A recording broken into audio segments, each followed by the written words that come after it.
Hola, muy bienvenidos a esta serie acerca de los secretos de las 12 puertas del alma.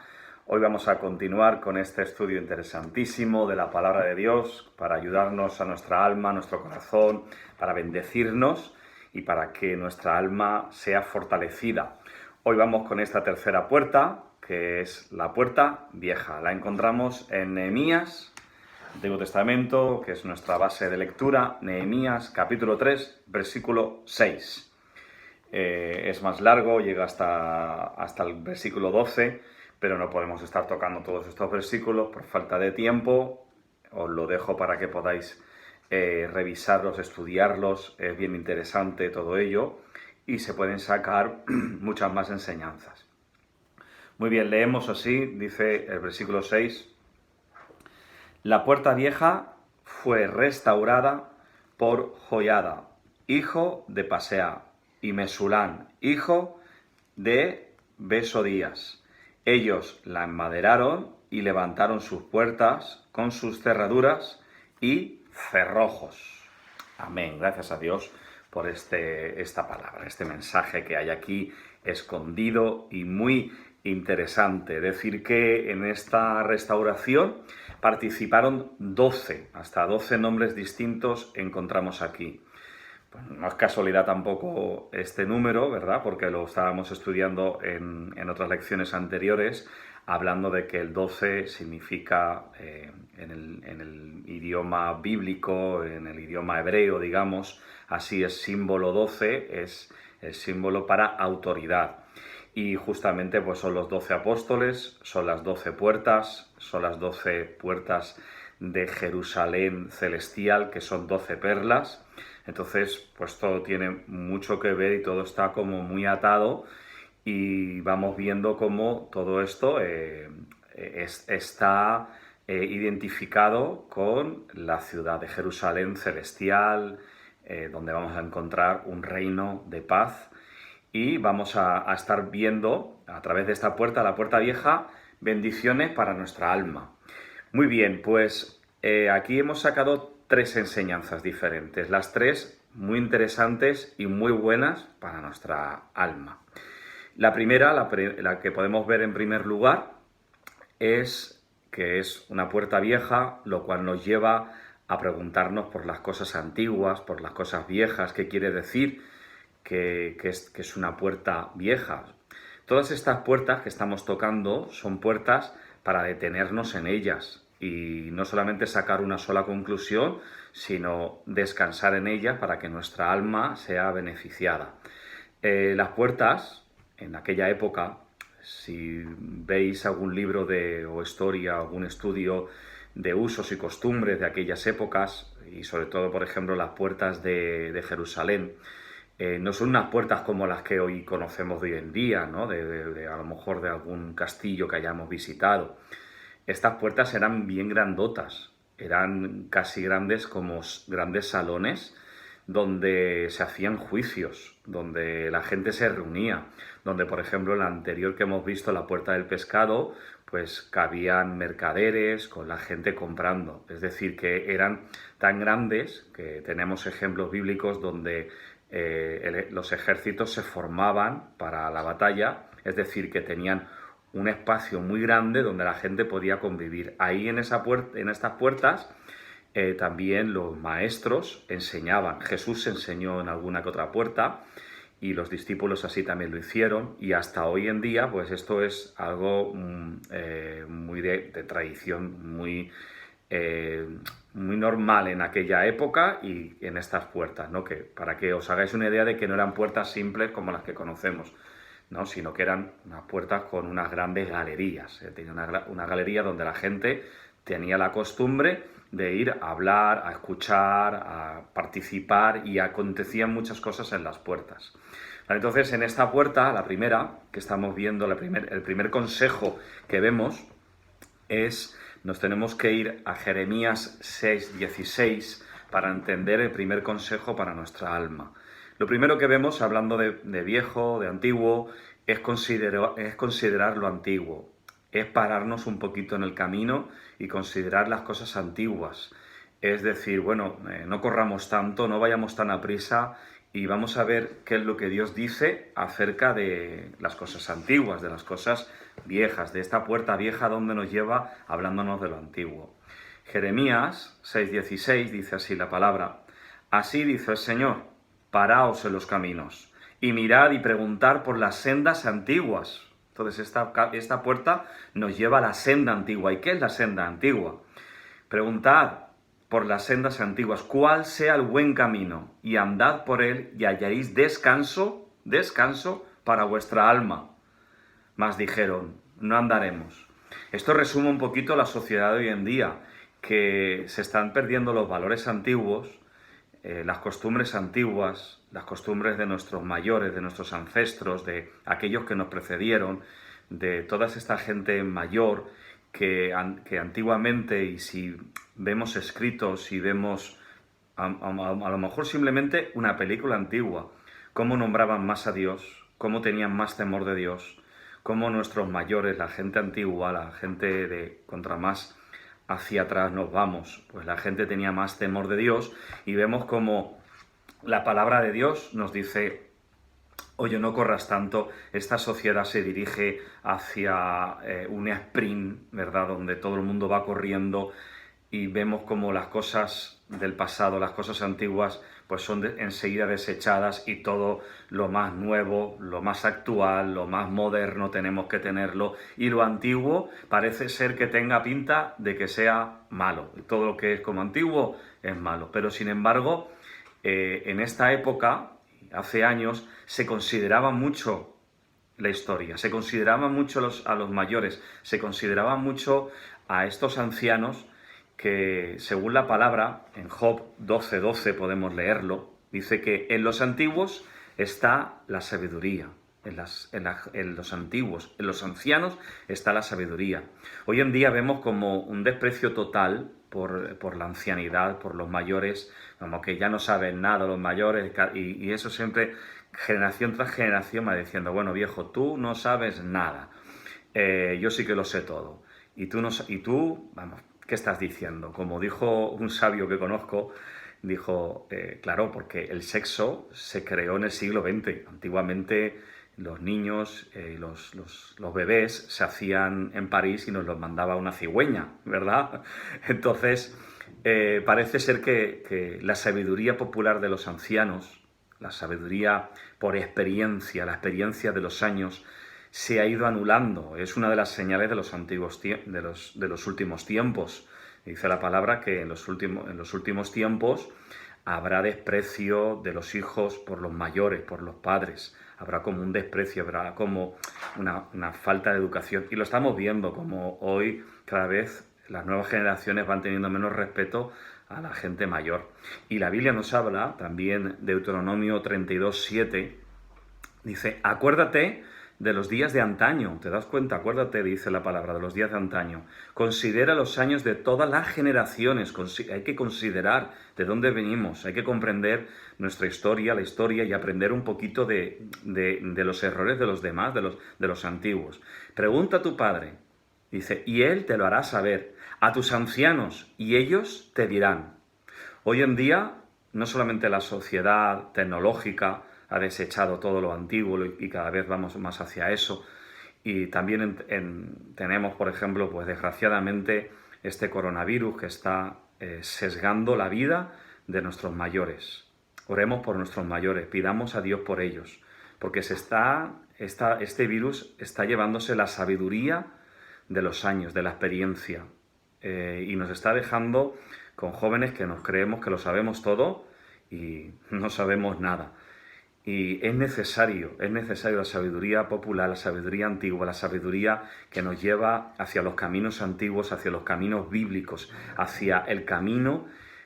Dice, pregunta por el camino antiguo. ¿Cuál es el camino verdadero? El camino Jesucristo. Y nuestros mayores, muchos de ellos, nuestros abuelos, nos hablaban de Dios. También nuestros padres tenemos que nos han hablado, nos han aconsejado. ¿Y cuántos hijos hoy están reñidos con sus padres? Cuando los consejos de una madre, cuando ha visto, por ejemplo, al novio que le trajo su hija, y la hija a lo mejor ha dicho, bueno, es que tú no entiendes nada, tú me odias, tú no me quieres. y la madre estaba diciendo, ten cuidado con ese hombre, tiene pinta de besugo, y desgraciadamente los padres no se han equivocado muchas veces, y sí que es verdad que al final el hijo no ha mirado el consejo del padre, se ha casado con el besugo, y en muchos casos ese besugo se ha convertido en un tiburón para tu vida. En otras ocasiones los padres han aconsejado a los hijos, no te juntes con esta compañía, no te juntas con el que se junta con mala sombra, ¿verdad? Con un árbol con mal árbol, mala sombra le va a cobijar. Y el que se junta con un cojo, al tiempo cojea o ranquea. Nos damos cuenta que los dichos populares, pues al final son respaldados muchas veces por la palabra de Dios. El Salmo 1 que dice que no te juntes con los burladores, con los escarnecedores, con la gente que anda mal, porque al final vas a andar tú también mal. Y por causas así, por consejos de padres y por estas cosas que aparentemente, pues al final los hijos dicen, es que tú no me entiendes, es que tú no me quieres, y ha habido separación. Y la Biblia dice uno de los mandamientos, honra a tu padre y a tu madre para que tus días sean alargados, para que tengas paz, para que tengas vida, para que tengas salud. Debería de haber más honra hacia los mayores, hacia nuestros padres, más honra, más escucharlos. Y si en tu caso, tú que me estás escuchando, aún estás a tiempo de reconciliarte con tu padre, con tu madre, hazlo en este tiempo. Está claro que en este tiempo, por ejemplo, no podemos salir, pero puedes llamarle, puedes hablar con él y reconciliarte, aún estás a tiempo. Y si tu caso es de que desgraciadamente perdiste ya a tus padres y hubo una mala relación y hubo dolor y al final hubo una separación familiar, bueno, estás a tiempo de poder orar a Dios y de pedirle perdón al Señor y bendecir al Señor y decirle, Señor, te pido perdón y bendice mi alma, Señor, sana estas heridas que tengo contra mis padres. Y si tienes la oportunidad, ya te digo, por favor, habla con tus padres, llámalos por teléfono, ponte a cuentas con ellos, va a honrar tu vida y va a bendecir tu alma. Muy bien, ese punto es importantísimo. Vamos a un segundo punto, que es el que encontramos en decir acerca de las cosas viejas. Para ello necesito que me acompañéis a Efesios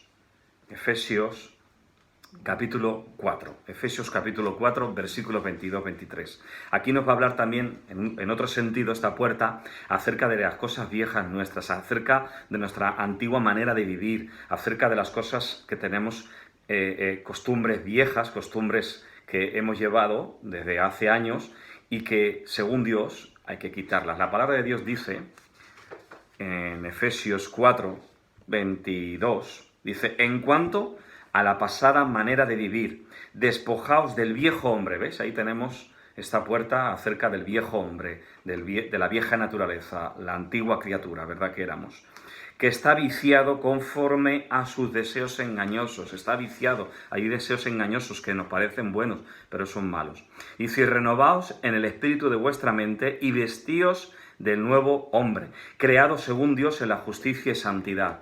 Esta puerta también es un consejo para llevarnos a olvidarnos ya de las cosas pasadas, de los viejos vicios, de las viejas cosas que no nos han ayudado nada, sino que esa desobediencia a Dios y no andar correctamente como Dios dice en su palabra, con esa forma natural del hombre, esa vieja naturaleza, nos ha llevado a muchos quebraderos de cabeza.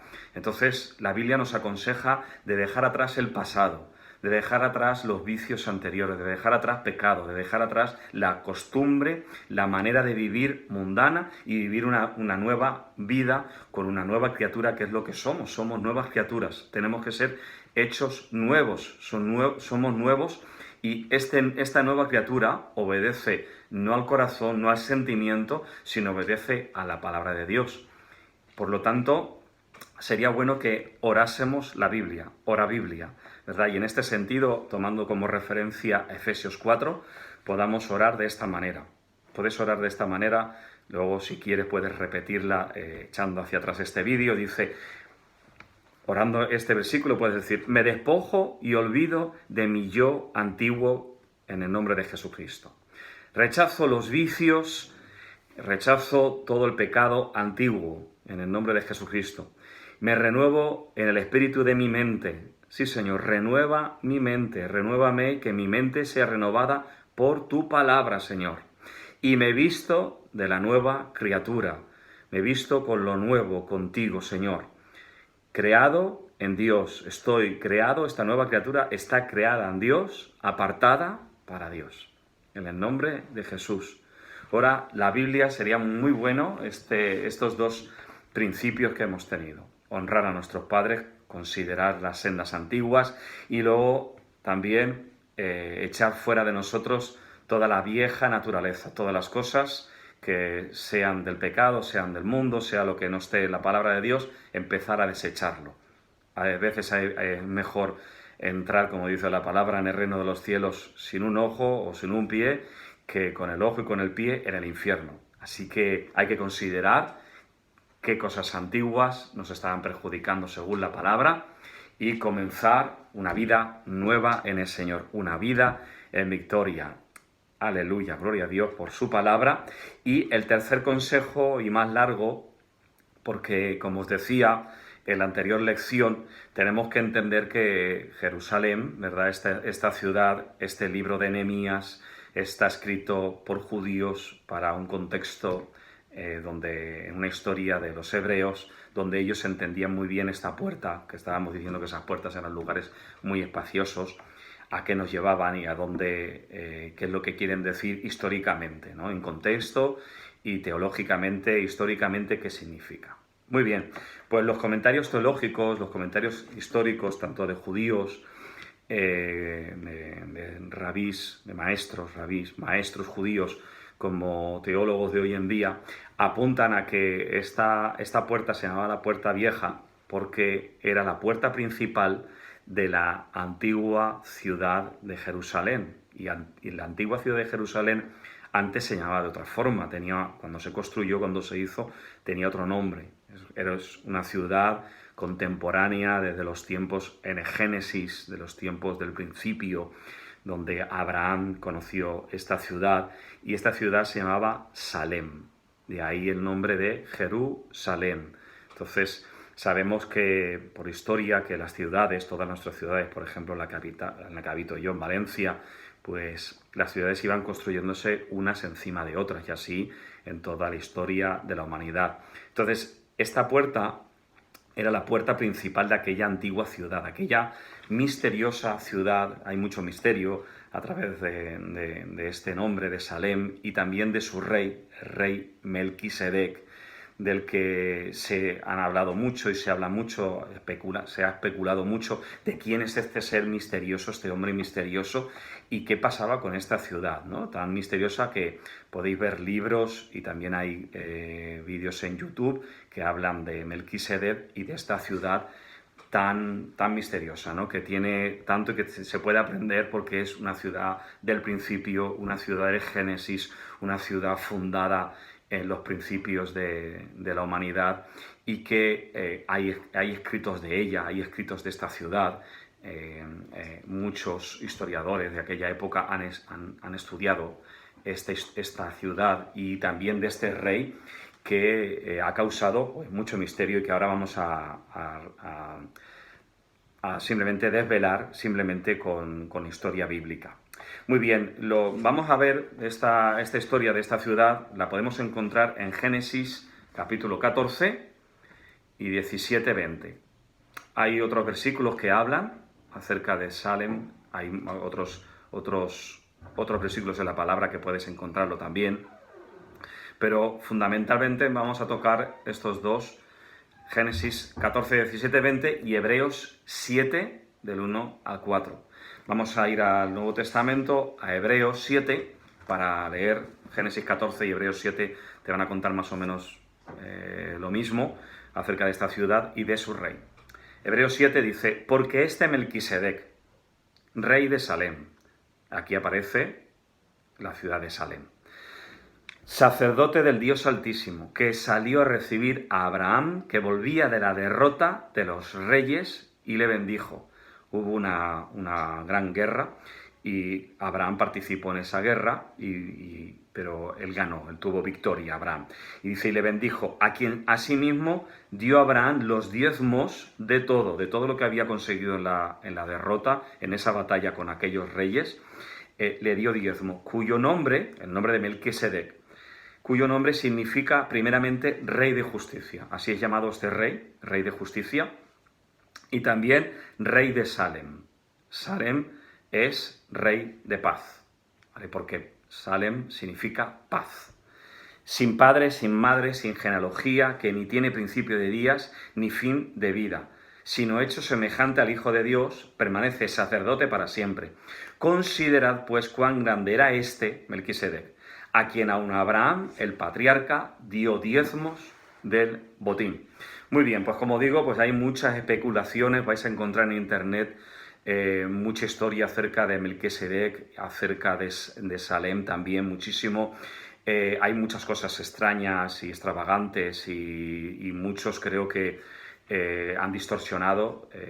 Vamos a aclarar ahora bíblicamente y históricamente, es muy fácil de entender. A este rey se le llama Rey de Justicia, Rey de Paz, sin padre, sin madre, sin genealogía, que ni tiene principio de días ni fin de vida, sino hecho, y aquí está el secreto para identificar, para empezar a identificar quién es este Melquisedec y qué es esta ciudad de Salem. Hecho semejante al Hijo de Dios. Hay muchos que especulan que sí era Cristo en su preencarnación. Otros apuntan a un ángel. Bueno, luego ya los hay, que ya sabéis que Internet y luego está lleno Internet y YouTube, está lleno de todas estas cosas raras, ¿verdad?, que podemos encontrar. Ahí hasta vais a encontrar que hasta que es un ser extraterrestre que vino aquí a la Tierra o que Dios lo puso, también una teofonía, de Dios. Entonces, aquí lo que te está diciendo es que he hecho semejante al Hijo de Dios. O sea, cuando está hablando de semejante, ¿vale?, es que está hecho, es que se hizo, entonces es un ser humano que el Señor hizo y que es un tipo de Cristo. Encontramos otros tipos de Cristo en el Antiguo Testamento para anunciarnos,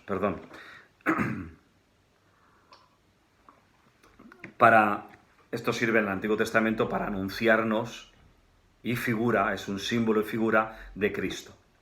Tenemos también a Moisés, el cual representa como Cristo libertador. Él libertó a un pueblo, el pueblo hebreo de Egipto, y identifica a Cristo. También tenemos al rey David como el rey más longevo de Israel, un rey también conforme al corazón del Señor. Entonces también son tipos de Cristo, pero no son Cristo, son hechos semejantes al Hijo de Dios, son semejantes, es decir, que son parecidos, que son símbolo, que representan a Cristo. Pero ni es un extraterrestre, ni es un ángel, ni es Cristo. Además, tenemos que irnos también a libros históricos, como estaba diciendo, para entender quién es este Melquisedec y qué ciudad era esta, que también algunos pues transgiversan y creen que era una ciudad espiritual y que no existía realmente y que como que fue puesta allí desde los cielos. Entonces era una ciudad que existía. Hay documentos de que esa ciudad existió, Salem, y que después se construyó Jerusalén encima de ella y que de esta puerta pues quedó de la antigua ciudad.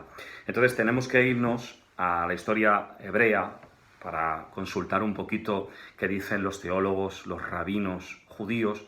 Entonces encontramos en la Midrash judía. La Midrash es un libro de enseñanza hebrea, judía, de la religión judía, y en su Talmud Nedarim 32b, esto es un apunte que doy por si acaso queréis buscarlo, y en toda su literatura, en toda su historia hebrea, aparece Salem y aparece Melquisedec. Y además aparece en un libro muy importante, que este libro sí que es más fiable, que podéis leerlo, lo aconsejo que lo podáis leer, que es en el libro de Jasher. El libro de Jasher es un libro que no está metido dentro de la Biblia, pero que aparece nombrado varias veces en la Biblia. Y al aparecer en la Biblia como un libro fiable, porque lo que dice la palabra, por ejemplo, en Josué 10:13, aparece este libro, dice, ¿no está escrito también en el libro de Jasher? Entonces, esto da pie, si está en la palabra de Dios, para entender y poder estar seguros y confiados de este libro. El libro de Jasher, yo lo he leído, es un libro interesantísimo, confirma la palabra de Dios, el Antiguo Testamento lo confirma, extiende un poquito más el conocimiento acerca de los usos y costumbres y te alarga un poquito más. Por ejemplo, es interesantísimo ver la historia de Abraham porque vas a conocer un poquito su historia, sus padres, de dónde viene, de la tierra de donde estaba. Entonces, añade un poquito más de historia al libro de Jasher y también nos ayuda para ver quién es este Melquisedec y Salem, para comprender un poquito por qué. Lo interesante de todo es que aparece en este libro. Y aparece Melquisedec, aparece también Salem, y lo que dice este libro simplemente es que Melquisedec se refería, este libro dice que se refería a Sem. ¿Sem quién es? Sem es de los 3 hijos de Noé. Entonces tenemos a esos 3 hijos, Sem, Cam y Jafet. Entonces, de estos 3 hijos, este era el hijo, digamos, el hijo mayor en cuanto a espiritualidad, en cuanto a cercanía con Dios. Sem fue el que bendijo a su padre, honró a su padre. Qué casualidad, ¿verdad?, que justamente este Melquisedec, que creen todos los rabinos que es Sem, fuese el que honrase a su padre y no como Cam, que lo que hizo fue deshonrar, y por culpa de deshonrar a su padre, que es lo que estábamos hablando en el punto que estábamos antes hablando de honrar a los padres. Cam deshonró y fue maldito. Sem honró a su padre Noé y fue bendito. Creen en estos libros históricos, ellos creen que fue cuando Noé preparó el altar para sacrificar al Señor, para bendecirlo, para honrar su nombre. En ese altar fue preparado por Sem. Es decir, que parece ser que Sem ahí ya tomó una posición de sacerdote. Antes del ministerio sacerdotal levítico hecho, en Éxodo lo podemos encontrar, donde fue dada la ley y ahí fue dado el servicio levítico de sacerdocio, de que la tribu de Leví, solamente la tribu de Leví, podía ejercer el sacerdocio. Aquí, antes del sacerdocio levítico, de la tribu de Leví, dada por Moisés, por la ley, ahí ya podemos ver cómo ya había alguien ofreciendo sacrificios. Y luego además tenemos a Melquisedec recibiendo diezmos. Esto es interesante también y también sirve como enseñanza, porque hoy en día estoy viendo como mucho creyente empieza a decir, bueno, yo no doy ni diezmo, yo no doy ofrenda, esos del Antiguo Testamento, esos de la ley, esos de cuando los sacerdotes de Leví, eso ya pasó. Eso es un error, es un error, porque aquí estamos viendo antes de la ley, estamos viendo antes de Leví, antes del sacerdocio que se estipuló con la ley mosaica. Ahí ya estamos viendo cómo Abraham, considerando a Melquisedec mayor que él, porque solamente se puede dar diezmos a alguien mayor, aquí ya Abraham es un ejemplo antes de la ley que está dando el diezmo de su botín, de lo que había ganado sin que nadie le estuviese obligando. Él le da a Melquisedec, que según Jafet es Sem, le estaba dando el diezmo. Así que el diezmo es bíblico, puedes entenderlo, comprenderlo y quedarte con paz de que tú tienes que darle, si así has entendido la Escritura, la palabra de Dios, y eres creyente y quieres ser bendecido, de que sigas dándole el diezmo al Señor. ¿Que tú quieres es ser como en el Nuevo Testamento? Muy bien, dice en el Nuevo Testamento, en el capítulo de Hechos, que allí tenían todas las cosas en común, lo vendieron todo y nadie tenía nada suyo, sino que vendieron todo. También puedes hacer esa fórmula de venderlo todo y vivir con tus hermanos no teniendo nada tuyo, sino partiendo tu casa, tu pan, o sea, partiendo tu coche, partiéndolo todo, hermano. Y luego además también tenemos, que lo explicábamos en la anterior lección, acerca de que cada uno dé conforme haya prosperado. Ahí vemos un ejemplo de diezmo. Según el botín que Abraham consiguió, pues así le dio el 10% a este Melquisedec, que estamos entendiendo que es Sem. Bueno, y dices, pero es que Sem es un ancestro muy antiguo de Abraham. ¿Cómo puede ser que tantos años pasaron? Ya Sem tenía que estar muerto, porque Sem es tatarabuelo de Abraham. Bueno, leemos en la Escritura, en Génesis 11, y esto lo confirma, de que Sem, bíblicamente, dice la palabra, que duró 500 años. Es decir, que conoció a Abraham, pudo conocer a Abraham, y además durar unos cuantos añitos más este anciano, al cual la gente de aquella época reverenciaba como un anciano, porque hemos leído la palabra que se reverenciaban, dice la palabra, delante de las canas te pondrás de pie. Había un respeto por la ancianidad. Hoy en día a los rabís, que son gente anciana, hoy en día se les sigue teniendo pues mucho respeto. Y aquí estamos viendo cómo este rey entonces, que era desvelado, el misterio tan grande he tenido que recopilar mucha información, leer muchísimo, para desvelar un poquito quién era este señor, este Melquisedec.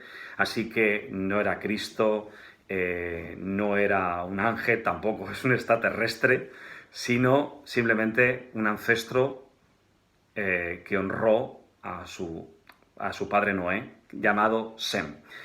Entonces, ¿qué es lo importante de todo esto? ¿Por qué te estoy llevando a esta ciudad, a la ciudad de paz? ¿Por qué te estoy llevando a este símbolo de Melquisedec, a este símbolo de esta ciudad? ¿Por qué te estoy llevando a esta puerta de tu alma? ¿Y cómo se llama entonces este estudio en esta parte de esta alma, de esta puerta donde nos tenemos que detener y escuchar y aprender? Pues yo estoy viendo que la suma de toda esta enseñanza de esta puerta es tu paz. Es que tu alma llegue a tener paz. Y llegamos a tener paz como esta ciudad tenía paz. Porque dice el Salmo 76, versículos 2 y 3. Aquí también te habla de Salem, puedes leerlo. También Salmo 76, versículos 2 y 3. Ahí nos habla de que esta ciudad, dice, en Salem, dice, está su tabernáculo, el tabernáculo, la presencia de Dios, donde Dios descendía en el tabernáculo. En Salem está su presencia y su habitación en Sión. Sión es sinónimo de Salem, es lo mismo, se refiere a la misma ciudad. Dice, allí quebró, pasado, allí quebró las saetas del arco. Las saetas son flechas, las saetas del arco fueron quebradas, el escudo, la espada y las armas de guerra.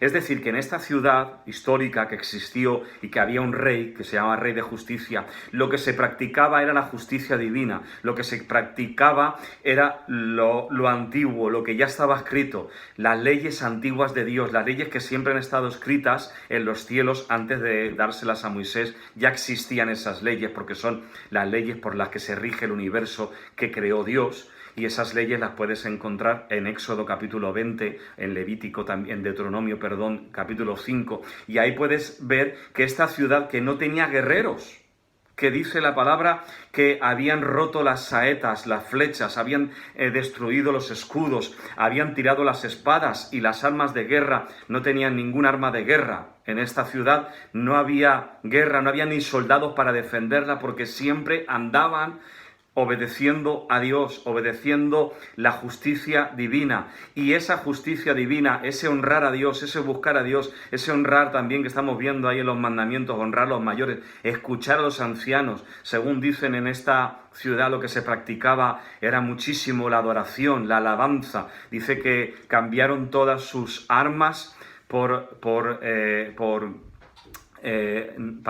tocar música, por instrumentos musicales, no me salía. Se cambiaron todas esas armas por instrumentos musicales y lo que se hacía en esa ciudad era adorar al Señor. Y esa adoración, esa búsqueda de Dios, ese tener primero a Dios, ese estar parado en esta puerta y decir, Señor, primero tú, te adoro a ti y te obedezco a ti, eso hizo, como estamos viendo aquí en la palabra, de que Abraham estaba en esa guerra metido, Génesis 14 y Hebreos 7, esos 9 reyes, porque había 9 reyes, entre ellos los de Sodoma y de Gomorra, estaban liados en una guerra, estaban liados unos con otros, dándose mamporrazos allí, muriendo miles y miles, y en medio de esos 9 reinos, se encontraba Salem, y sin embargo no había guerra dentro de Salem.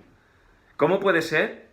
Explícate y pregúntate, ¿cómo puede ser que en medio de 9 reinos en guerra, ellos no tuviesen ni ejércitos ni murallas altas y esas puertas que encontramos aquí en la palabra estaban abiertas, donde solamente la gente que entraba en esa puerta era gente que quería obedecer la ley de Dios, la palabra del Señor, querían obedecer al Rey de Justicia, a este tipo de Cristo, y que vivían en paz, en completa paz en medio de la guerra.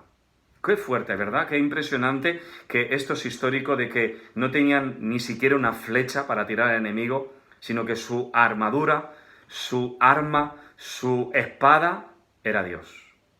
Que nuestra espada, para que mantengamos esa paz, para que vivamos en esta puerta de Dios, en esta puerta del alma, podamos vivir en paz, que podamos vivir como vivían el rey Melquisedec y todos sus súbditos, en completa paz, aunque en el exterior había guerra. Tenían paz en medio de la tormenta. Y así es el cristiano, iglesia, así somos tú y yo. Nadie te prometió, nadie dice que no habría guerra.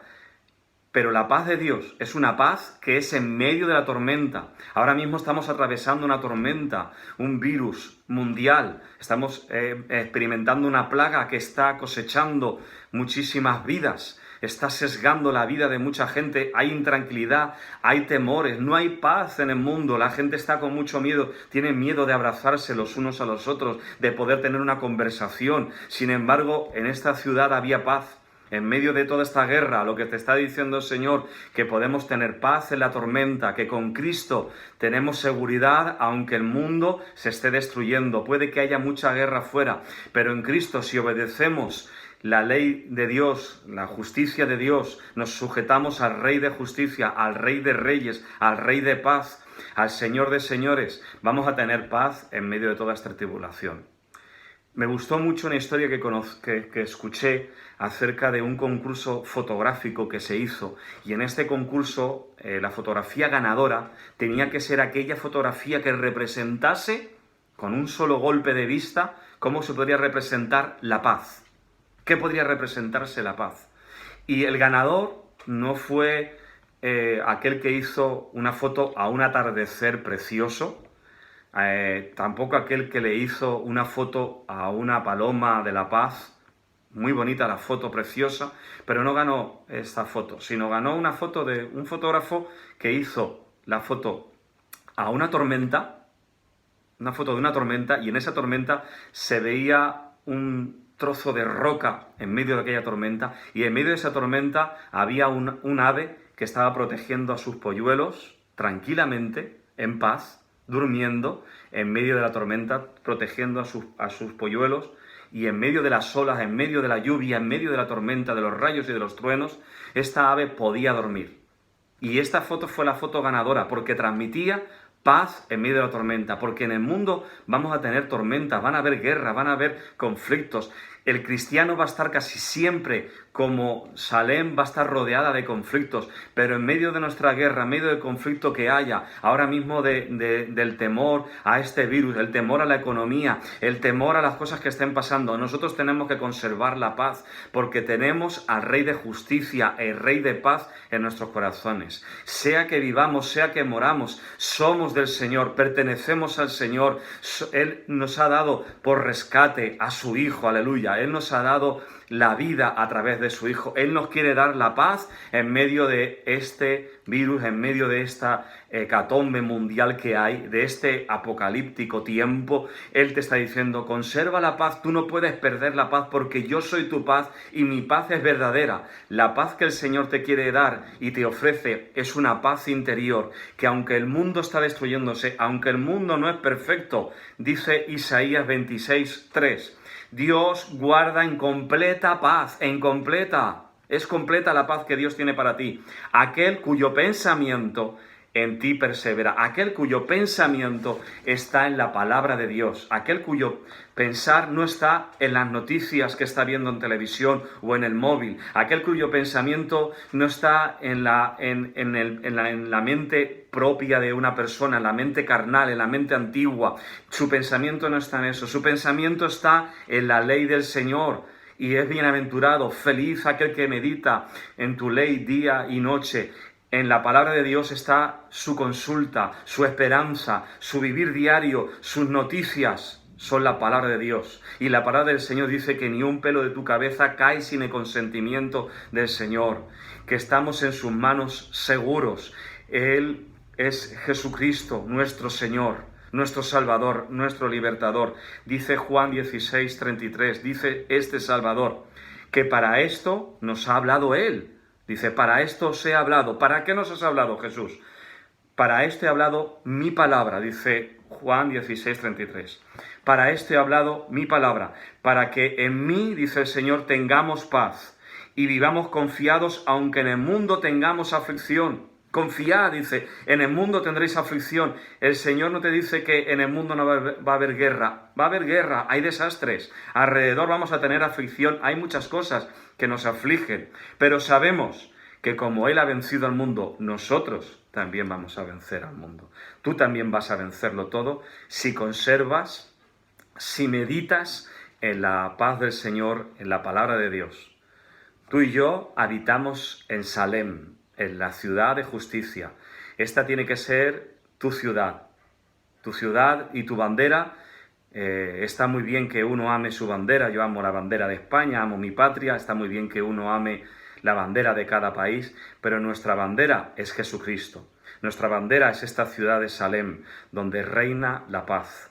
Por eso Dios te llama hoy a que no estés con temores, eches fuera todo temor, que eches fuera toda discusión, que te pongas a cuentas con todos, que te reconcilies, si no estás reconciliado con tus padres, con tus ancianos, que te reconcilies, los hijos se reconcilian con los padres, los padres con los hijos, que hoy pueda haber paz, que puedas poner paz con todos tus seres conocidos, queridos, pero sobre todo que tengas paz con el Rey de Justicia. Cuando un rey venía a una ciudad a asediarla, a conquistarla, se hacían unos acuerdos de paz con el rey que venía a conquistarla. La ciudad que iba a ser conquistada, el rey de esa ciudad entendía que ese rey era más fuerte y se llevaban a unos acuerdos de paz, a unos tratados de paz. Hoy en día dice la palabra de Dios, Efesios capítulo 2, versículo 16, que hay un rey a las puertas que va a venir y tenemos que hacer unos acuerdos de paz con él. Reconcíliate con el Señor si todavía no te reconciliaste con Él. Reconcíliate con Él y ten paz con Él. Él es un Rey de paz que viene a traer para tu vida vida eterna. Este Rey viene a conquistarte, este Rey viene a traerte a tu vida que deseches toda arma, toda defensa. No te defiendas tú mismo, no quieras defenderte tú, sino deja que el Rey te defienda. No te hacen falta ya esos muros, esas capas y capas que por culpa de dolores, por culpa de cosas en la vida que te han pasado, has puesto esas capas. Elimina esos muros y solamente ten a Jesucristo como tu muro protector. Que puedas pasar tiempo en esta puerta, que puedas pasar tiempo en esta puerta diciéndole, Señor, tú eres mi paz. Señor, tú guardas en completa paz a aquel cuyo pensamiento está pensando, está meditando, está creyendo en tu palabra. Confío en ti, de que ni un solo cabello de mi cabeza está cayendo sin tu consentimiento, que a pesar de las cosas que estén pasando, nosotros no vamos a ser tocados, Señor, y que si hay alguna aflicción, tú sabes muy bien librarnos de toda aflicción. En el nombre de Jesucristo, amén y amén. Muy bien, pues hasta aquí esta preciosa lección acerca de esta tercera puerta que nos lleva a la paz con Dios, a la paz con nosotros mismos. Nada más, te espero en la próxima lección, espero que hayas disfrutado, espero que haya sido interesante y que podamos vernos en la siguiente puerta, interesantísima también. Un abrazo muy grande y Dios te bendiga muchísimo, a ti y a los tuyos.